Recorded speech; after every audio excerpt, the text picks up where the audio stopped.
Après la réunion des opposants en la salle de conférence de Fatima, ils ont livré leurs impressions au micro de Congolo Collé quant au déroulement ou quant à l'emplacement de commissions et à la situation qui persiste à l'Est, parce que vous le savez tous que les hostilités ont repris avec force à l'Est. Suivez leur réponse. Bonjour madame. Nous venons d'assister à la rencontre de l'opposition. C'était quoi exactement? La mise en place des commissions ou quoi? Qu'est-ce que nous pouvons retenir? Vous savez qu'après le conclave qui a eu lieu à Limité sur la 15e rue, des partis de l'opposition, il était dit qu'on devait se rencontrer le mardi. Mais il y a eu un contretemps, c'est pourquoi aujourd'hui on a convoqué cette réunion pour la poursuite des travaux, c'est-à-dire notamment les commissions pour l'évaluation du conclave, les commissions pour la rédaction du règlement intérieur, commission pour le rapport final qu'il faut fignoler, etc. Donc nous venons exactement de mettre en place ces commissions-là. Donc le travail doit se faire dans les 5 jours pour que toutes les commissions déposent leur travail sur le bureau du bureau provisoire. Merci beaucoup, mais vous savez que les hostilités à l'Est ont repris.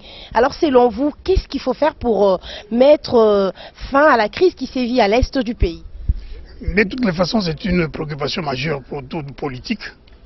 Cette affaire occupe énormément l'opposition et nous espérons que dans ce que nous sommes en train de faire, l'opposition a des propositions concrètes pour y arriver et cela sera fait au niveau du conclave que nous réclamons de tous nos voeux. Merci beaucoup. Vos coordonnées parce que... Mbote Maman Guidé. Fumu Toto Njei. Na sepeli komona kasi toti bongo na kati ya masanga na bino o esengela ki bo voter ba commission to lingi toyeba eleki boni bo placer ba commission yango. La fois passée na lobaki na bana mboka boye. Biso tozali babundi ya nouvelle génération politique na Congo. Toko compromettre te, toko zala traite pe mongongo na biso ekolala te. Na lobaki la fois passée na bantene mususu ete to sepe une initiative ya kusangana. Kasali na kati ya kusangana yango ezali kana malamu te mbeba pe ya makasi ezali. Mbeba nini ezali kozala ezali ke makambo ese bongisa mi na baninga baza koya kopakola kaka mafuta. Mais parce que tu as dit témoin de l'évolution de l'histoire du Congo, et c'est tout avec sa peuple congolais, volonté nabiso à s'unir, et puis finalement capacité nabiso à kolakisa, et si ka mabe, c'est ma bongote. Je déplore aussi bureau wana ezali bureau ya conclave ndenge na nini ezali koluka lisusu kosala makambo kaka na ndenge ya kobutike toyokana ki na conclave ke esenge to reconnaître ndenge article 2 article 4 et 19 ya loi portant sortie de l'opposition l'objecté opposition ezali biteni mibale opposition institutionnelle et opposition non institutionnelle pe toyebisaki bango ke pour que tondima ke makambo zo sala eza ya solo esengeli bongo to mona clair na subdivision ba commission yo moko uti komona na uti kondongwana na bango mbala misato bangi pona nini bazobanga bato baza na circuit bayeba makambo nini baza kosala nde public na ngai nde peuple congolais ngana yebisi bino ke toza kokende na bango na suka tokoyebisa bango ce qu'ils veulent faire soki pona kokenda kabila to pona ko dribbler sous opposition pour que voya peuple congolais yo kanate yango wana biso to yaki tango to total bomoni nde ba commission eleki ezali vote te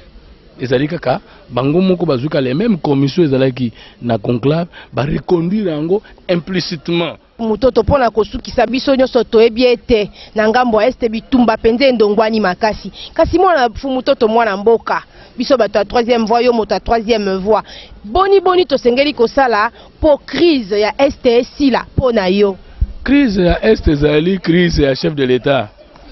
Crise à est ezali Kabila. Ezali moto mususu te. Yé azo gérer mboka mabe. Voilà pourquoi il y a crise na est.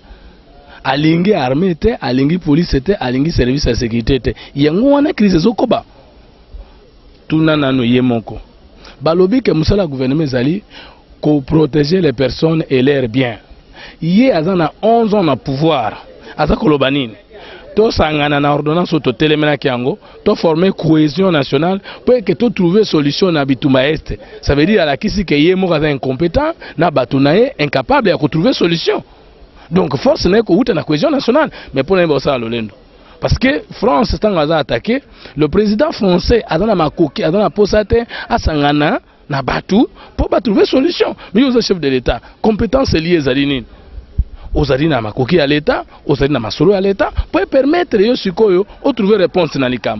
Mon lobby que non, ça fait 11 ans dans le pouvoir, nous avons retrouvé sécurité dans l'STT, il faut la cohésion, pour Sungangai. Ça veut dire que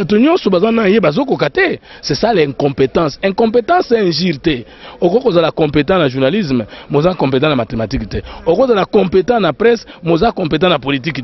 Le gouvernement est en incompétence parce que les gens qui sont congolais dans les kamate, ils ont sa solution na congolais te biso solution ezali gouvernement ya longwa régime akabila longwa solution penza ya solo yango wana mais tout ce qu'on peut tenter omoni il faut tout le bapé ma lignité tout monde na bande ko na biso mususu opposition institutionnelle yoka bankambo balobi toke na dialogue mais to boy gouvernement d'union nationale to boy na dialogue to boy transition.